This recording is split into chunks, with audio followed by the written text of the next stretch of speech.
નમસ્કાર. આજે ફરી આપણે વાત કરવાના છે ભારતીય જનતા પાર્ટીના દુખાવાની. દમણ દીવના ભાજપવાળાઓની હાલત તો એવી છે કે દુખે છે માથું અને કૂટે છે પેટ. ગઈકાલે મારા દ્વારા દમણ દીવની સમસ્યાઓના જડ, જે દમણ દીવના લોકોની સમસ્યાઓ છે અને એ સમસ્યાઓ માટેની જે મુખ્ય જડ છે તેના ઇલાજ માટે ભારત સરકારની સર્વોચ્ચ પંચાયત એટલે કે લોકસભામાં મારા દ્વારા લોકસભાના પટલ ઉપર પ્રશાસક પદ ઉપર વિરાજમાન શ્રી પ્રશાસક પ્રફુલભાઈ પટેલને દમણ દીવના પ્રશાસક પદેથી હટાવી દમણ દીવના પ્રશાસક પદ પર સિનિયર IAS અધિકારીની નિયુક્ત કરવા માટેની માંગ કરવામાં આવી, જે બાબતે પૂરા પ્રદેશના લોકો ખુશ થયા. પરંતુ દમણ દીવના ભાજપવાળાઓ ખબર નહીં કેમ દુઃખી થઈ ગયા, જાણે એમના પેટમાં તેલ રેડાયું હોય તેમ તે આળોટવા લાગ્યા. અને તે લોકો કૂદી પડ્યા પ્રશાસક પ્રફુલ પટેલના બચાવ કરવામાં. અને બચાવ કરતાં કરતાં કહેવા લાગ્યા કે પ્રશાસક પ્રફુલ પટેલ તો વિકાસ પુરુષ છે, અને પાછા ઉલટા મારા પર જ જૂઠા જૂઠા આરોપો મૂકવા લાગ્યા. કહેવાય ને કે ઉલટા ચોર કોટવાલ કો ડાંટે. દમણ દીવના ભાજપના થોડાક દલાલ મિત્રોએ પોતાની પાર્ટીનો ચહેરો પર જે નકાબ પડેલો હતો તે બી પોતે જ હટાવી દીધો, અને ભારતીય જનતા પાર્ટીને આ લોકોએ પ્રદેશના લોકો સામે ખુલ્લી પાડી દીધી. દમણ દીવના ભાજપવાળાઓ પ્રશાસકના કઠપૂતળી છે અને પ્રશાસકને જ બચાવનારા છે તે ભારતીય જનતા પાર્ટીએ કાલે સાબિત કરી દીધું. આ લોકો કોનો બચાવ કરે છે? આ પ્રશાસકનો, જેને પ્રદેશને બરબાદ કરવામાં કંઈ બાકી રાખ્યું નથી. તમને બધાને ખબર જ હશે કે આ પ્રશાસકની પહેલા પણ બદલી થવાની હતી, ત્યારે પણ આ ભારતીય જનતા પાર્ટીના થોડાક દલાલ લોકોએ પોતાની તિજોરી ભરવા તેમજ પોતાના કાળા કામો કરેલા કામોને બચાવવા, પોતાને જેલમાં જવાથી રોકવા, બચવા એમણે કેન્દ્ર સરકારને ચિઠ્ઠીઓ લખી. અને પ્રશાસક પ્રફુલ્લ પટેલજી ખૂબ જ સારા વ્યક્તિ છે અને વિકાસ પુરુષ છે, પ્રદેશની માંગ છે એમ કરીને આ દલાલોએ પ્રશાસક પ્રફુલ્લ પટેલને ત્યારે બચાવ્યું. પરિણામ શું આવ્યું? પ્રશાસક પ્રફુલ્લ પટેલના બચ્યા બાદ આપણા પ્રદેશના નાનામાં નાનો વ્યક્તિ દુઃખી થયો, પરેશાન થયો, અને મોટામાં મોટો માણસ પણ પરેશાન અને બરબાદ થયો. એ ભલે બિઝનેસમેન કેમ ન હોય. હું દમણ દીવની દરેક જનતાને નિવેદન કરવા માંગુ છું કે તમે આ દરેક ભાજપવાળાને ઓળખી લેજો, જે પ્રશાસક પ્રફુલ્લ પટેલને બચાવવા નીકળેલા છે. અને તે જે હમણાં વિડીયો પ્રેસ નોટો ફેરવી રહ્યા છે તેમના સ્ક્રીનશોટ લઈ લેજો, અને જ્યારે ચૂંટણીમાં તેઓ તમારા પાસે આવે વોટ માંગવા, ત્યારે તેમના પાસે તેમનો જવાબ માંગજો ને કહેજો કે જ્યારે પ્રશાસક પ્રફુલ્લ પટેલને હટાવવા માટેની લડાઈ પાર્લામેન્ટમાં લડાતી હતી ત્યારે તમે જ તો નીકળેલા હતા પ્રશાસક પ્રફુલ્લ પટેલને બચાવવા, અને તેના સ્ક્રીનશોટ છે. તો તમને શા માટે વોટ આપવાનું? પ્રજાએ ઓળખી લેવાનું છે હવે કે તમારા રક્ષક કોણ છે ને તમારા ભક્ષક કોણ છે, તમારા મિત્ર કોણ છે ને તમારા દુશ્મન કોણ છે. આજે પ્રશાસક પ્રફુલ્લ પટેલનો બચાવ કરવો એટલે આપણા દમણ દીવના લોકોના હક અને અધિકાર ઉપર લાત મારવા બરાબર છે. ગઈકાલે મેં ભારતીય જનતા પાર્ટીના લોકો દ્વારા જે પ્રેસ નોટ સર્ક્યુલેટ થતી હતી તેને વાંચી. એ ભારતીય જનતા પાર્ટી દ્વારા લખાયેલી નહીં હતી, એ તો પ્રશાસનમાં બેસેલા અધિકારીના ચેમ્બરમાં લખાયેલી હતી. લાસ્ટ ટાઈમ એ પ્રેસ નોટને ભારતીય જનતા પાર્ટીના નેતાને આપીને અધિકારીએ જોઈ લીધું કે પેલો વાંચવામાં કેટલી ગફલત કરી ગયો ને પકડાઈ ગયો કે ભાઈ આ તો કોઈનું લખેલું વાંચી રહ્યો છે. જેથી આ વખતે આ લોકોએ તકેદારી રાખીને એમના આકાની ચેમ્બરમાંથી જે પ્રેસ નોટ આવી તે સર્ક્યુલેટ કરી નાખી, અને સર્ક્યુલેટ કરીને એમણે મારા ઉપર આક્ષેપો મૂક્યા અને ખુલાસાઓ પણ આપ્યા, અને એમાં એમ કહેવાયું કે પ્રશાસક પ્રફુલ્લ પટેલજીનો ઓર્ડર જે છે તે 24/1/2020 થયો હતો, જેથી પ્રશાસક પ્રફુલ્લભાઈનો કાર્યકાળ 4 વર્ષ અને 6 મહિના જ થયા છે. તો મેં ભારતીય જનતા પાર્ટીના મારા મિત્રોને પૂછવા માંગુ છું કે 27/8/2016-17 જે પ્રશાસક પ્રફુલ્લ પટેલ દમણ અને દીવમાં પ્રશાસક બનીને આવ્યા હતા એ કોણ હતા? 2016-17 લઈને 2020 સુધી દમણ દીવનું પ્રશાસન કોણે ચલાવ્યું હતું? ત્યારે પ્રશાસક કોણ હતો? થોડા મારા મૂર્ખો અને અભણ જે ભારતીય જનતા પાર્ટીમાં છે તેવા નેતાને પૂછવાનું છે કે પ્રશાસકનું પદ શું છે? અરે આ અમુક માણસો તો પ્રશાસકજીની તુલના કોઈ રાજ્યપાલ સાથે કરી રહ્યા છે, અને કોઈ રાજ્યપાલના તેમનો ટેન્યુર બતાવી રહ્યા હતા કે આ ફલાણા રાજ્યપાલે આટલા વર્ષ સુધી શાસન કરેલું, 10 વર્ષ, 11 વર્ષ. તો આવા મારા નાદાન મિત્રોને પૂછવાનું, ભાઈઓ મને બતાવો, પ્રફુલ્લભાઈ પટેલ પ્રશાસક છે કે એલજી કે પછી ગવર્નર? બોલો. પ્રફુલ્લ પટેલ એલજી છે એવો કોઈ પત્ર, એવો કોઈ પરિપત્ર આપણા પાસે છે ખરો? બોલો. પ્રશાસક પ્રફુલ્લ પટેલ એલજીના રૂપમાં કે ગવર્નરના રૂપમાં શપથ લીધા ખરા? એના કોઈ પ્રમાણ છે આપણા પાસે? કેમ કે એલજી હોય કે ગવર્નર હોય એ તો શપથ લેતો હોય, તો એમણે શપથ લીધેલા છે કંઈ? સાથે સાથે મારે પૂછવાનું છે કે દમણ દીવમાં ગવર્નરની કે એલજીની પોસ્ટ છે એવું કોઈ સંવૈધાનિક પત્ર છે આપણા પાસે? હું તમને ભારતીય જનતા પાર્ટીના લોકોને પૂછવા માંગુ છું કે એલજી કે ગવર્નર દમણ દીવના પદ માટે હોય તેનું લોકસભામાં પારિત કરવામાં આવેલું હોય અને લોકસભાએ એમને માન્ય રાખેલું હોય કે ભાઈ દમણ દીવમાં પદ જે છે કે એલજી કે ગવર્નર છે એવું લોકસભામાં પારિત કરેલું એવું કંઈ છે? લોકસભામાં પારિત કર્યા બાદ રાજ્યસભામાં તે માન્ય રાખવામાં આવેલું છે એવું કંઈ છે? લોકસભા અને રાજ્યસભામાં મંજૂર થયા બાદ શું રાષ્ટ્રપતિ દ્વારા દમણ દીવના એલજી પદ કે ગવર્નર પદને સ્વીકૃતિ આપવામાં આવેલી છે ખરી? આવો કોઈ પરિપત્ર છે? આવું કોઈ નોટિફિકેશન છે? આવું કોઈ ગેઝેટ છે કે ભાઈ દમણ દીવમાં એલજીની પોસ્ટ લાગુ થઈ છે કે ગવર્નરની પોસ્ટ લાગુ થઈ છે એવો કોઈ પરિપત્ર છે આપણા પાસે? કોઈ ઓર્ડર છે ખરો? અથવા તો હું ભારતીય જનતા પાર્ટીના નેતાઓને કહું છું કે તમારા આકા પાસે જાઓ અને તમારા આકાને પૂછો કે સાહેબ તમે પ્રશાસક છો, એલજી છો કે ગવર્નર છો? અગર તમે ગવર્નર કે એલજીની પોસ્ટ પર છો તો તમારા પાસે એવો કોઈ દસ્તાવેજ છે કે તમે એલજી છો કે ગવર્નર છો? બાકી મને કોઈ વાંધો નથી. ભારતીય જનતા પાર્ટીવાળા કહી રહ્યા છે કે એમના તો 4.5 જ વર્ષ થયા, તો ભાઈ 2016-17 જે પ્રશાસક આવેલો તેનો કાર્યકાળ નહીં ગણવાનો? કાલે ઉઠીને હવે આ દમણ દીવને દાદરાનગર હવેલી સાથે જોડ્યા, એવું જ લક્ષદ્વીપ સાથે આપણે જોડી દઈ અને ફરી પાછા ભારતીય જનતા પાર્ટીના ઘણા બધા નેતા છે, હું તો તેનો વિરોધ કરીશ જ.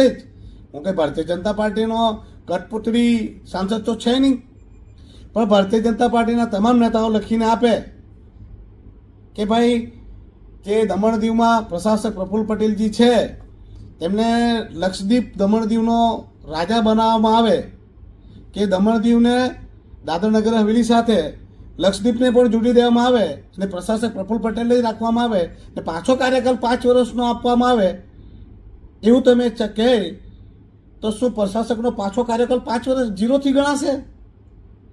અરે બુદ્ધિ છે કે નહીં તમારામાં? સેન્સ છે કે નહીં છે? ભલે દમણ દીવ દાદરા નગર હવેલી મર્જ થયું, પણ તે પહેલા તો પ્રશાસક પ્રફુલ્લ પટેલે જ હતો દમણ દીવમાં, તો કાર્યકાળ તો ડિસ્કન્ટિન્યુ નહીં થયું ને. મૂર્ખ માણસોને સમજ નહીં આવે ને બીજા ઉપર તાર્કિક હુમલા કરે પાછા. આપો તમે પ્રશાસક પ્રફુલ્લ પટેલજીને ડોમિસાઇલ સર્ટી આપો. 8 વર્ષ તો થઈ ગયા, હવે 10 વર્ષ થઈ જાય એટલે પ્રશાસક પ્રફુલ્લ પટેલજીને ડોમિસાઇલ સર્ટિફિકેટ આપો અને એ છાતી પર એમને મુકાવો. મને શું વાંધો છે ભાઈ? મને કોઈ વાંધો નથી. આ આપણા ભાજપવાળાને કહો કે એમના આકાએ શું શું કામ કર્યા છે, તેમના સર્ટિફિકેટ તે પોતે આપે. આ પાછા આપણા જે ભારતીય જનતા પાર્ટીના તટપૂજ્ય એમ કહીને તૂટપુંજિયા કે તટપુંજિયા જે નેતાઓ છે, તેઓ સર્ટિફિકેટ આપે છે કે અમારા આકા જે છે તે દમણ દીવ માટે વિકાસ પુરુષ છે. શિક્ષણ ક્ષેત્રે, સ્વાસ્થ્ય ક્ષેત્રે, પર્યટન ક્ષેત્રે, ઇન્ફ્રાસ્ટ્રક્ચર સુવિધાઓ ખૂબ જ આપી છે પ્રદેશને. પાછા એવું કહે કે આઝાદી પછી એમ કે પહેલો પ્રશાસક આવો આવ્યો છે. અને દરેક કેન્દ્રની જે બધી સ્કીમો છે, કેન્દ્રના જે કામો છે, તેના શ્રેય બધો પ્રશાસકને આપે. આપો, મને કંઈ વાંધો નથી ભાઈ. પણ જો તેઓ પ્રદેશના સુખાકારી સુવિધા માટેનો શ્રેય તે લેતા હોય તો એમને પ્રદેશમાં જે નુકસાન કર્યું તેનો શ્રેય બી એને મળવો જોઈએ. ચાલો આગળ આપણે તેની બી વાત કરીએ, એને શું શું નુકસાન કર્યું. પણ મારે પૂછવાનું છે કે તમે કહો કે શિક્ષણની સુવિધા બહુ વધી, હેલ્થની સુવિધા બહુ વધી, ઇન્ફ્રાસ્ટ્રક્ચર્સ બહુ વધ્યા, તો તમને કહું કે શિક્ષણની હાલત તમે જોઈ? હા, તમે આજે સ્કૂલોમાં કોલેજોમાં ગયા ખરા ભાજપવાળા? હા, શિક્ષણની હાલત કેટલી ગંભીર છે તે જોઈ છે? સ્કૂલોમાં શિક્ષકોની ભારે કમી, શિક્ષકો નિયમિત નથી, શિક્ષકોનો પગાર મળતો નથી, સ્કૂલનો સમય દર વર્ષે બદલાય છે, જેના કારણે એજ્યુકેશન દર વર્ષે ડિસ્ટર્બ થાય છે. આ બધી વિશે પહેલાં બી મેં વિડીયો પર વાત કરેલી. બાળકોને સ્કોલરશીપ નથી મળતી, ટીચરોને 15 મહિના સુધી પગાર નથી મળતો. સ્કૂલો તો સરકારી સ્કૂલો તો છોડો, કોલેજોમાં પણ હાલત એવી જ છે, ફેકલ્ટી રેગ્યુલર નથી. આ બધી વાતોને કોઈ દિવસ તમે સંજ્ઞાન લીધી ખરી? શિક્ષણના હાલાત આજે દમણ દીવમાં સૌથી ખરાબ છે. માણસોને પગાર નથી મળતા, કોલેજોમાં ભણાવવાવાળા ફેકલ્ટીઓ નોકરી છોડીને જઈ રહ્યા છે. મેડિકલ કોલેજ આજે બંધ થવાની કગાર પર છે. ડિગ્રી કોલેજમાં બી તેવી જ હાલત છે. શિક્ષણનું સ્તર સુધારો કર્યો પ્રશાસકજીએ? પૂછો ને એમને સુધારો કર્યો કે બરબાદ કર્યો? આજે આઝાદીના આટલા વર્ષ થઈ ગયા, આપણા પ્રદેશમાં HSC અને SSC નું બોર્ડ તક બન્યું નહીં ને મોટી મોટી વાત કર્યા કરે. પણ ભાજપવાળાને શું પડેલી છે? એમના બાળકો તો સરકારી સ્કૂલમાં નથી ભણતા, એમના બાળકો તો પ્રાઇવેટમાં ભણે.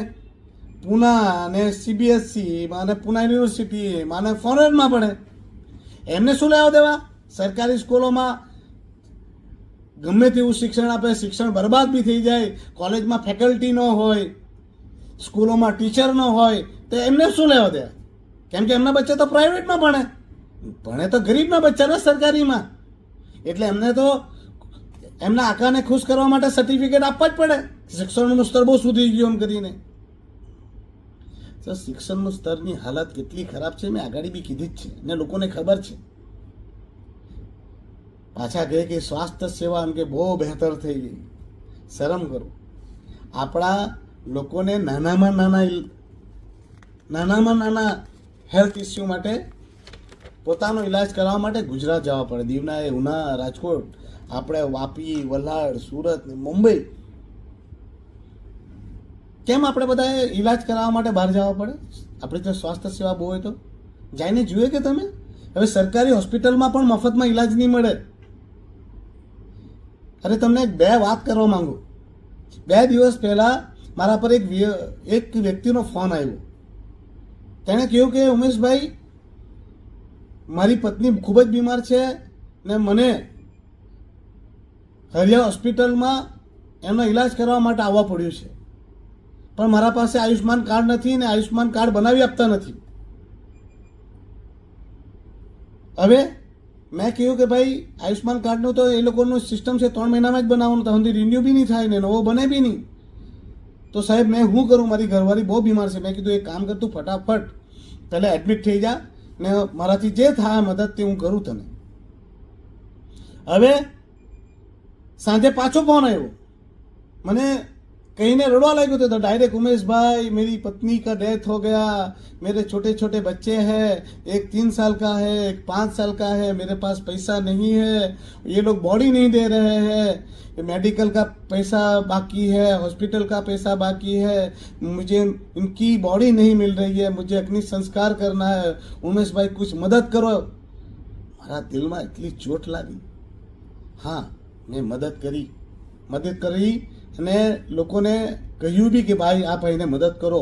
એ સોશિયલ મીડિયા પર છે. પણ આજે ગરીબ માણસે ઈલાજ માટે કરગડવું પડ્યું, એમને ઈલાજ સમય પર નહીં મળ્યો તો તેણે તેની ધર્મપત્નીને ખોઈ દીધી.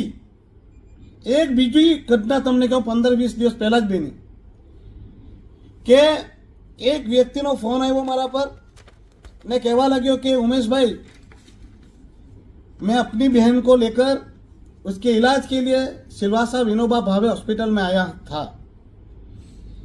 मेरी बहन का इलाज करते वक्त डेथ हो गई. अब मैं उनकी बॉडी को दमन लाना चाहता हूँ, पर ये सरकारी एम्बुलेंस सब वाहिनी वाला मुझसे 2000 रुपया मांग रहा है, पर मेरे पास पैसे नहीं है. मेरी जेब में सिर्फ 15 रुपया है, तो मैं उनकी बॉडी को घर पे कैसे लाऊं. मैंने वहां पर मदद पहुंचाई, वो बहन को दमन लाया, अग्नि संस्कार भी हमने कराए. मैं ये नहीं कह रहा हूं कि मैंने बहुत बड़ी तोप मारी, ये मेरी जिम्मेवारी है, मेरा कर्तव्य है, पर दुख की बात बता रहा हूं. ये तो हमारे संज्ञान में आया, किसी ने मेरा नंबर दिया. अगर नंबर नहीं दिया होता तो आप हेल्थ फैसिलिटी की बात करते हो.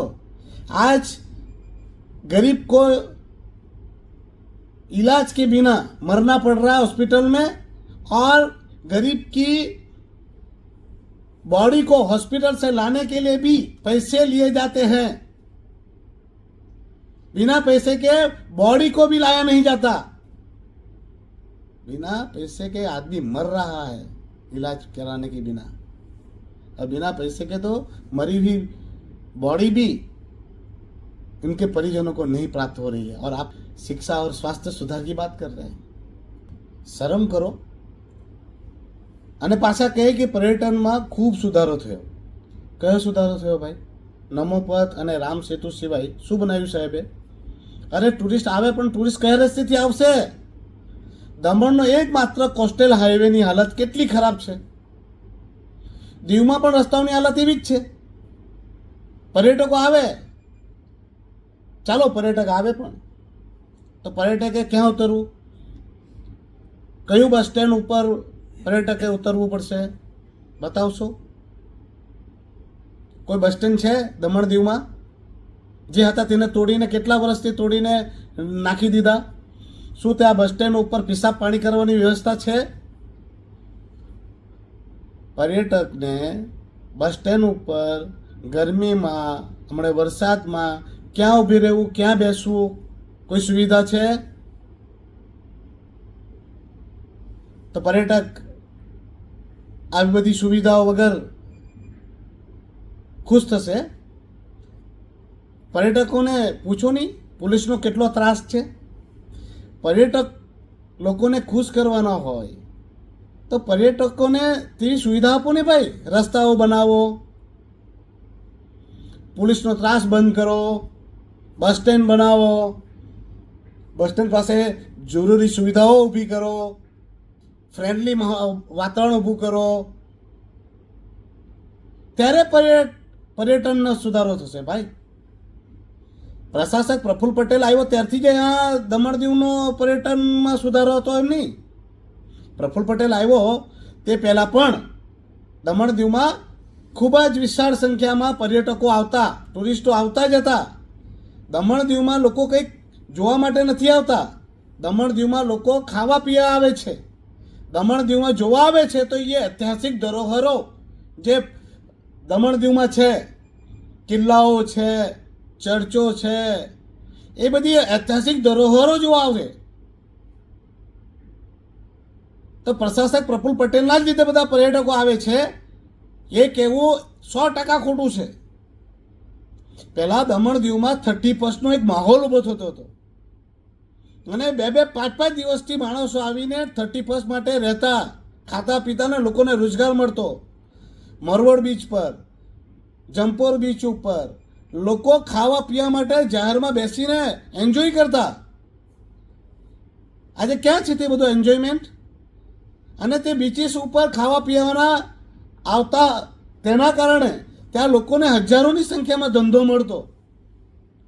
પ્રશાસક આવ્યા તે પછી તો આ બધું બંધ થઈ ગયું. 31નો તો માહોલ જ ખતમ કરી નાખ્યો. આજે બીચીસ પર જાઓ ને, મરોડમાં, જંપોરમાં, જે બીજા લારી ગલ્લા લગાવીને ઘર ચલાવતા હતા તેમની હાલત શું કરી નાખી. પર્યટકોને બી પૂછો ને તેમને ક્યાં મજા આવતી હતી, પહેલાં મજા આવતી હતી કે આજે મજા આવતી છે? અરે 144 લગાવી કાંઠા ઉપર, માણસો ડૂબી મરે એમ કરીને.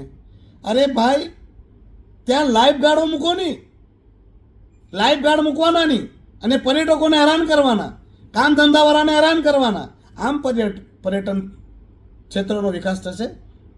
હા, કેમ કરવાનું? આ ભાજપવાળાને આ જ બધું ગમે. પાછું મેં ભાજપવાળાને પૂછવા માંગુ, તમે જે તમારા આકાની વાહવાહી કરે, તમને પૂછું વિકાસ કયો વિકાસ ને કેવો વિકાસ, તમે કઈ પરિભાષા આપે વિકાસની?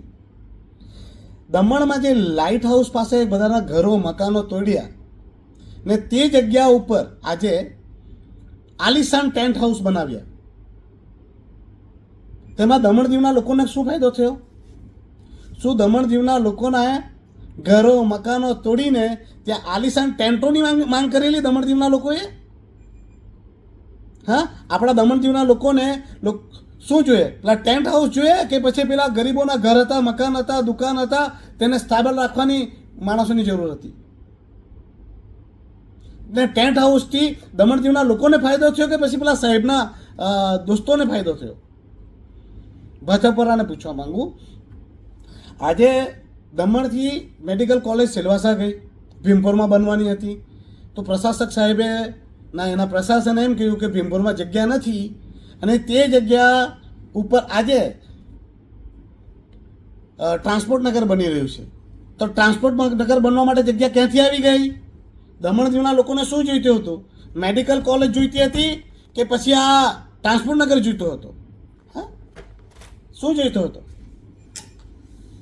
આજે ટ્રાન્સપોર્ટ નગરની જગ્યાએ ત્યાં મેડિકલ કોલેજ બની હોત તો ત્યાં હેલ્થ ફેસિલિટી સુધરતે, મેડિકલ કોલેજની 100% સીટો દમણ દીવ માટે રહેતે. તો આજે દમણ દીવના લોકોને ફાયદો થયો કે નુકસાન થયું? તો આ વિકાસ કહેવાય કે વિનાશ કહેવાય? ઇન્ફ્રાસ્ટ્રક્ચર્સ બહુ બનાવ્યા. શું બનાવ્યા? કયો રોડ સારો છે દમણ દીવના? એ મને રોડ બતાવો. એક કોસ્ટલ હાઈવે બી જોઈ લો, દીવના બી હાલત જોઈ લો. અને જે બી પ્રોજેક્ટ બન્યા છે, જે બી પ્રશાસકજીના કાર્યકાળમાં જે પણ કામ થયા છે, તેમાં ટેન્ડર લાગતના 40%થી 50% ઉપર જઈને ટેન્ડર કામ થયા છે. તો એ વિકાસ રાશિનો ઉપયોગ થયો કે દુરુપયોગ થયો? કામની અવધિ નિયત સમયમાં પૂરો કરવાની હોય છતાં પણ 3-3 વર્ષથી કામ ચાલુ જ છે અને તેમાં પણ કોસ્ટ વધી ગઈ. તેનાથી આપને ફાયદો થયો કે પ્રશાસકના કે કોન્ટ્રાક્ટરોને ફાયદો થયો? અને જેટલા પ્રોજેક્ટ ચાલે છે તેમાં દમણ દીવના કેટલા કોન્ટ્રાક્ટરોને કામ મળ્યું? પાછા આ ભાજપવાળાની મેન્ટાલિટી મને સમજ નહીં પડે. આ ભાજપવાળાના જ હમણાં તો જિલ્લા પંચાયત, નગરપાલિકા અને બધું ગામ પંચાયતો છે વધારે પડતી. પંચાયતના પાવર, જિલ્લા પંચાયતના પાવર, નગરપાલિકાના પાવર બધું જ છીનવી લીધું. 1 રૂપિયાનો ફાયદો નહીં મળે. તો બી આ બધા માણસો પ્રશાસકની ચાટુકારિતામાં રત છે ને એમના દ્વારા જે પણ વટ હુકમો આવે, જે ફતવાઓ આવે તેને સર્વમાન્ય રાખીને નાચવા લાગે. ચાલો ભાજપવાળાને પૂછવાનું વિકાસ શું છે? ભાજપવાળા મારા ભાઈઓ, તમે અમને બતાવો, લોકોના ઘરો, મકાનો, દુકાનો તોડી નાખવા એટલે વિકાસ? શું ગરીબ ખેડૂતોની જમીન છીનવી લેવી એ વિકાસ? શું આપણા પંચાયતના, જિલ્લા પંચાયતના, નગરપાલિકાના પાવર છીનવી લેવા તે વિકાસ? જ્યાં જાઓ ત્યાં રસ્તાઓ ખોદી ખાદીને મૂકી રાખવા તે વિકાસ? આપણા ઘરો, મકાનો, દુકાનોના ઘરવેરામાં અસહ્ય ભાવ વધારો કરી દેવો તે વિકાસ? કે આપણા ફાયદા કરતું વિદ્યુત વિભાગને, ટોરાન પાવરને વેચીને ખાઈ જવું અને અસહ્ય લાઇટના બિલોમાં વધારો કરી દેવો એ વિકાસ? આપણી દીકરી દીકરાઓને સરકારી નોકરી મળતી તેમાંથી ડોમિસાઇલના માર્ક કાઢી નાખવા તેને વિકાસ કહો છો તમે? કે આપણા દમણ-દીવમાં જે આપણા દમણ-દીવની સરકારી નોકરીઓમાં કામ કરતા આપણા દમણ-દીવના લોકોના દીકરા દીકરીઓને નોકરીથી કાઢી મૂકવા તે વિકાસ? કે દમણ-દીવની સરકારી નોકરીઓમાં ગુજરાતથી લઈને બહારના માણસોને નોકરી રાખી લેવા એ વિકાસ? કયો વિકાસ? કે દીવમાં નેશનલ હાઈવેની જરૂર ન હોવા છતાં પણ નેશનલ હાઈવે બનાવવાની કોશિશ કરીને લોકોના ઘરો, મકાનો, દુકાનો તોડવાની જે પ્રયાસ થઈ રહ્યો છે તેને વિકાસ કહો છો તમે? કયો વિકાસ? કે પછી માછલી ડીઝલની સબસિડીના વેટના પૈસા છે તેને ખાઈ જવાય તેને વિકાસ કહો છો તમે? કે પછી કોટડાથી જે બ્રિજ બનવાનો હતો તેને કેન્સલ કરાવવો એ વિકાસ ગણી રહ્યા છે? અરે કયા વિકાસની વાત કરો છો?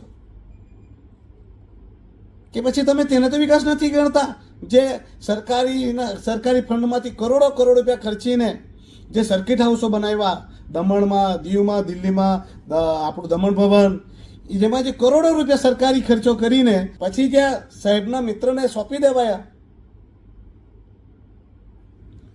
જે સર્કિટ હાઉસો બન્યા અને તેમાંથી સરકારી પૈસાનો ઉપયોગ થયો અને તે બાદ પણ પ્રાઇવેટ એજન્સીને આપવાની જે તજવીજ કરી તેને તમે વિકાસ કહો છો? કયો વિકાસ? હા? કે પછી સરકારી સ્કૂલોમાં, કોલેજોમાં જે આપણા શિક્ષકો છે તેના પર અત્યાચાર કરવામાં આવી રહ્યો છે તેને વિકાસ કહો છો? વિકાસ કયા કામને તમે વિકાસ કર્યા છે? હા? આજે બર્થ રજિસ્ટર નથી થતા, નામ કરેક્શન નથી થતા, ઘરોના મકાનોના પ્લાન પાસ નથી થતા, જમીન એને નથી થતી, તેને તમે વિકાસ કહો છો? કે પછી ચૂંટણી લડતા માણસોના ધમકાવીને ફોર્મ ખેંચાવી લેવાના તેને તમે વિકાસ કહો છો? મને ભાજપવાળા બતાવે ભાઈઓ, તમે પ્રશાસક પ્રફુલ્લ પટેલજીની વાહવાહી કરો છો તો મને જવાબ આપો. જિગ્નેશ કાછડિયાજીએ, SS ભોયા સાહેબે જે એન્જિનિયર હતા તેમણે સુસાઇડ શા માટે કરી? પોતાનું ઘર બચાવવા માટે. પોતે આગ લગાવી દીધી આદિવાસીએ, તે શા માટે લગાવી? શિક્ષિકા બેને શા માટે આત્મહત્યા કરી? સેલવાસમાં જ પેલી બસ કંડક્ટર તરીકે કામ કરતી આદિવાસી બહેન જેણે આત્મહત્યા કરી, શા માટે કરી? આ કોના કાર્યકાળમાં આ લોકોએ આત્મહત્યા કરીને શા માટે આત્મહત્યા કરી? ચાલો મને બતાવો. તમારી ભારતીય જનતા પાર્ટીના સાંસદના પતિ સ્વર્ગીય મોહનભાઈ ડેલકરજીએ શહાદત શા માટે આપવા પડી? તે કોણ જવાબદાર હતો? તો આ લોકોએ કોના ઉપર FIR કરી હતી? જે આદિવાસીઓનો મસીહા હતા મોહનભાઈ ડેલકરજી, તેમણે શહાદત શા માટે આપવા પડી? તે કોણ પ્રશાસક હતો ત્યારે? હવે જો કોઈ ગરીબનું ઘર તૂટ્યું ને ભાઈ, હમણાં તમે કૂદા મળ્યા છે, નીકળી પડ્યા છે પ્રશાસકને બચાવવા, પણ યાદ રાખજો, હવે જો કોઈનું ઘર તૂટ્યું, મકાન તૂટ્યું, એ કોઈ ગરીબ સાથે અન્યાય થયો, આ પ્રશાસકના કારણે જો કોઈ બી માણસોની બદદુઆ નીકળી તો તેનો જવાબદાર તમે ભાજપવાળા રહેશે. યાદ રાખજો, ઉપરવાળાની ઘરે દેર છે પણ અંધેર નહીં. ઉપરવાળાની ઘરે દેર છે પણ અંધેર નહીં. કોઈની હાઈ નહીં લેતા દોસ્ત. આજે તમારા પાર્ટીના સાંસદ, પૂર્વ સાંસદ બની ગયા છે ને તમે જિલ્લા પંચાયતમાં ચૂંટાયેલા કે નગરપાલિકામાં ચૂંટાયેલા કે સરપંચ પદ પર રહેલા કે ગ્રામ પંચાયતમાં ચૂંટાયેલા યાદ રાખજો, તમે જે તમારા આકાને ખુશ કરવા માટે દોડાદોડ કરી રહ્યા છે ને નાચવા લાગેલા છે, તમારા નામ પછાડી પણ પૂર્વ લખાઈ જવાનું જ છે. યાદ રાખજો, કોઈની હાઈ નહીં લેતા. હાઈ છે ને માણસોને છોડતી નથી, એટલું યાદ રાખજો. બાપ છોડે પણ પાપ છોડતો નથી, આટલું જરૂર યાદ રાખજો. મારા ભાજપના મિત્રો, તમને હું કહેવા માંગુ છું, મેં જે પણ ચૂંટણીમાં વાયદા કર્યા છે તેને પૂરો કરવાનો પૂરો પ્રયાસ કરીશ. તમે મને કોઈ રોકી નહીં શકે. ને તમારા આકાને તો વાંકો વારવાનો ને વારવાનો જ, સમજી ગયા? બાકી મારા પાસે તો એક મસ્ત ટેગલાઇન છે, હાથી ચાલે બજાર, કૂતરા ભસે હજાર. જય હિન્દ.